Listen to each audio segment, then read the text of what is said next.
Hi everyone. Continuing on with the Cisco APIs that are available publicly behind apiconsole.cisco.com. After you've logged in and click on My Apps and Keys, there's going to be a Register an Application button.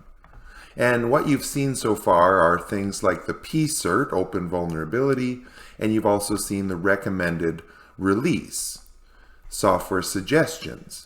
Well, I'm going to next move on to Serial Number to Information API.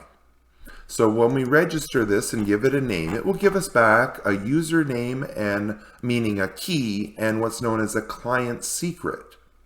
Now, if I move into Postman, you're going to go against Cloud SSO, Cisco.com, and get a token OAuth 2.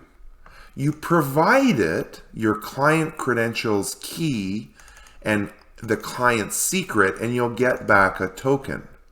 With that token, then you can go against the API with a serial number using that token, and what you get back is, for each serial number you send it, you get back the contract site, customer name, address, city, state, province, country, the end of line date for a covered product.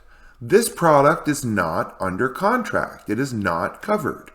And this is actually a line card, a 6800. I pick some random serial number, but we get the part information, whether or not it's covered, and then things like the contract number it's under if it's covered. And we can see that this part, it's 3 years beyond its warranty end date. So there is no warranty on this part anymore. If this part fails in production, I cannot RMA it. That is what we're trying to connect here. Now you saw how much friction is involved there.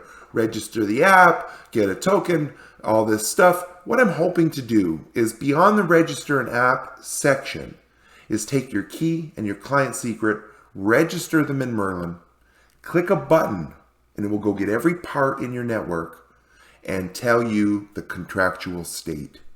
That's what I'm working on today. Thank you.